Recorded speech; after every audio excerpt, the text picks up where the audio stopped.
अस्सलामुअलैकुम, बोल न्यूज़ में खुशामदीद। मैं हूँ सहर फातिमा और मैं हूँ गौहर इशरात। हेडलाइंस आपने जानी। बुलेटिन का आगाज करें। सबसे पहले आपको बताएं, वफाकी हुकूमत का पेट्रोलियम मसवाद की कीमतों के तयन की जिम्मेदारी छोड़ने का फैसला सामने आ गया है, जबकि वज़ीर आज़म ने कीमतें मुकर्रर करने का हुकूमती इख्तियार ख़त्म करने की हिदायत कर दी है।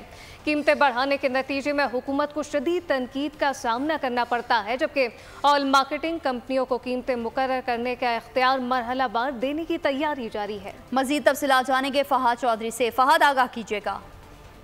जी देखिए, वफाकी हुकूमत ने बड़ा फैसला किया है और पेट्रोलियम मसनूआत की कीमतों का तयन जो है उसे डीरेगुलेट करने का फैसला किया गया है। मरहलावार ये काम किया जाएगा और ज़राए के मुताबिक वज़ीर आज़म ने कीमतें मुकर्रर करने का हुकूमती इख्तियार ख़त्म करने की हिदायत कर दी है।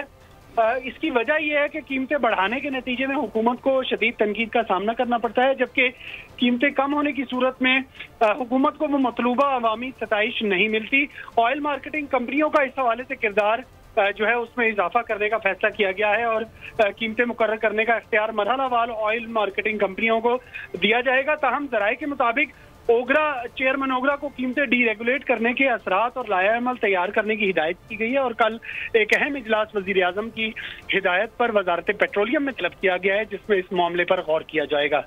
जी ठीक है फहाद, आपका बहुत शुक्रिया। और अब ये जानिए, बलूचिस्तान के शहर तुर्बत समेत मुख्तलिफ इलाकों में ज़लज़ले के झटके महसूस किए गए। ज़लज़ला पैमा मरकज़ के मुताबिक ज़लज़ले की शिद्दत 4.2 रिकॉर्ड की गई है, जबकि इस मुतालिक मज़ीद क्या तफसीलात हैं सिद्रा आरिफ से जान लेते हैं। सिद्रा, बताइएगा कि ज़लज़ले की गहराई 35 किलोमीटर रिकॉर्ड की गई, मज़ीद क्या तफसीलात हैं? जी, बलूचिस्तान का इलाका है तुर्बत और इसके इर्द इलाके में ज़लज़ले के झटके जो हैं वो महसूस किए गए हैं। ज़लज़ले की शिद्दत जो ज़लज़ला पैमा मरकज़ की जानिब से बताई जा रही है वो 4.2 रिकॉर्ड की गई है और ज़लज़ले की गहराई जो है 35 किलोमीटर है। ज़लज़ले का जो मरकज़ था वो तुर्बत से 24 किलोमीटर दूर शुमाल मशरिक़ में था। ज़लज़ले के जैसे झटके महसूस हुए तो लोग जो हैं अपनी दुकानों से और घरों से कलमा तैयबा का जिक्र करते हुए बाहर आ गए हैं, लेकिन अब तक जो है कोई जानी और माली नुकसान का रिपोर्ट नहीं हुई है, लेकिन ज़लज़ले की शिद्दत जो है वो बताई जा रही है 4.2 रिकॉर्ड है। जी सिद्रा आरिफ, बहुत शुक्रिया। आगे बढ़ेंगे और अब जिक्र करेंगे वज़ीर आज़म या मोहम्मद शहबाज शरीफ की वफाकी काबीना से खिताब का, जिसमें उनका कहना है कि बलूचिस्तान और KPK में दहशतगर्दी की वारदातों में इजाफा हुआ है। फौज और पुलिस के अफसरान और जवान शहीद हुए हैं। दहशतगर्दी के वाक़यात पाकिस्तान के खिलाफ मुनज़्ज़म साजिश है। पाकिस्तानी हुकूमत अपने शहरियों के तहफ़्फ़ुज़ के लिए पूरी तरह तैयार है। वज़ीर आज़म ने कहा कि 9 मई को पाकिस्तान की जड़ें हिलाने में कोई कमी नहीं छोड़ी गई। पार्लियामेंट और रेडियो पाकिस्तान समेत तंसीबात पर हमला किया गया। आज वही नए हथकंडों से नए वारदातें कर रहे हैं। PTI के ऑफिशियल वेबसाइट पर से सिपह सालार और उनके खानदान के खिलाफ बातें की गई। 9 मई को इसी सियासी टोले ने इस मुल्क में गदर मचाया था। वफाकी काबीना में PTI पर पाबंदी और 3 रहनुमा पार्टिकल 6 के निफाज का मामला सिर खौर न आ सका। मामले पर पीपल्स पार्टी और दीगर इत्तेहादी जमातों के साथ मजीद मुशावरत के बाद मामला दोबारा वफाकी काबीना में लाया जाएगा, जबकि वज़ीर आज़म शहबाज शरीफ की ज़ेर सदारत वफाकी काबीना के इजलास में 6 निकाती एजेंडे पर गौर हुआ। SCCP एक्ट 1997 के तहत खुसूसी अदालतों के क़याम की इजाज़त, जबकि पाकिस्तान और डेनमार्क के दरमियान MOU पर दस्तखत की मंजूरी शामिल है, जबकि निजकारी कमीशन के बोर्ड के अरकान की तादाद में इजाफा और मतरूका वक्फ इमलाक बोर्ड के चेयरमैन की तैनाती और दोस्त ममालिक के सरमाएकारों और शहरियों के लिए वीज़ा फ्री एंट्री की मंजूरी दी गई।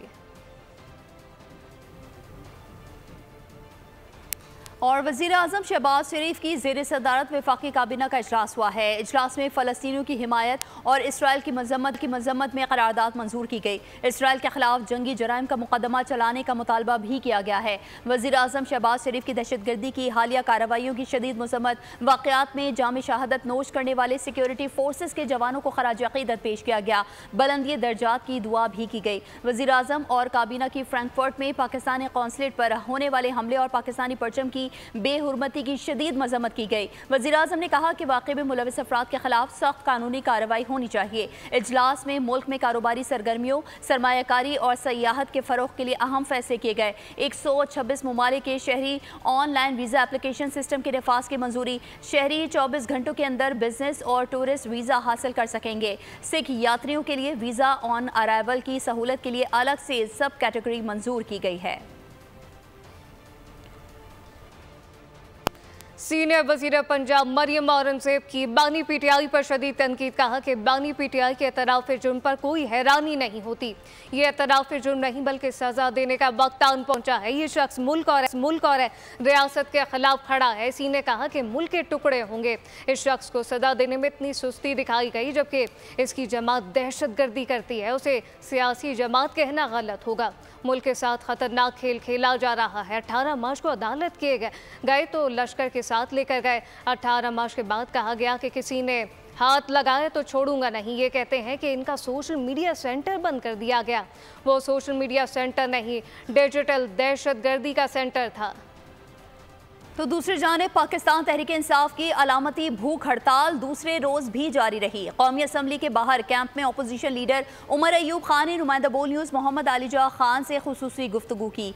उनका कहना था कि इस वक्त हुकूमत मुल्की और गैर मुल्की दबाव का शिकार है, उनसे महंगाई कंट्रोल नहीं हो रही। नवाज शरीफ दौर में IPPs के साथ महंगे तरीन मुआहदे किए गए, इसका हिसाब देना पड़ेगा। मजीद उनका क्या कहना था आपको दिखाते हैं। बहुत शुक्रिया, आपने अपना वक्त दिया। कल भी आपने ये अलामती भूख हड़ताल की 4 से 5 घंटे, आज भी करें। आप समझते हैं हुकूमत की सेहत पर इससे कुछ असर होगा?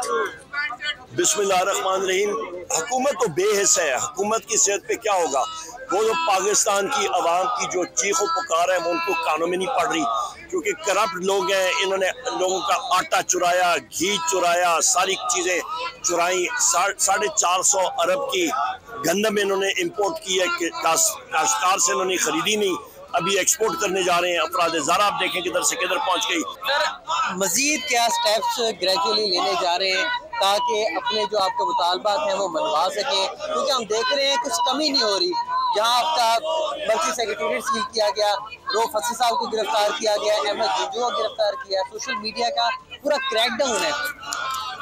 ये या ना होता तो इसका मतलब होता कि बिल्कुल अवाम जो हुकूमत है वो अमन और अमान में है, पर हुकूमत को कोई चीज़ चुभ रही है तो वो ये सारा कुछ कर रहे हैं ना। उनको पाकिस्तान की आवाम से डर है, उनको वज़ीर-ए-आज़म इमरान खान साहब से डर है। बहुत शुक्रिया उमर अयूब साहब की गुफ्तगू आपने जानी, फैसला आप खुद कीजिएगा। मोहम्मद अलीजा, बहुत शुक्रिया। इंसदाद दहशतगर्दी अदालत लाहौर में PTR के मुकदमात में गिरफ्तारी का केस। अदालत ने 7 मुकदमात में जुडिशल रिमांड में 12 दिन की तौसीह कर दी है। अदालत ने पुलिस को 5 अगस्त तक मुकदमात का चालान जमा कराने का हुक्म दे रखा है, जबकि सिक्योरिटी खर्चात के पेश नज़र शाह महमूद कुरैशी को अदालत में पेश नहीं किया गया।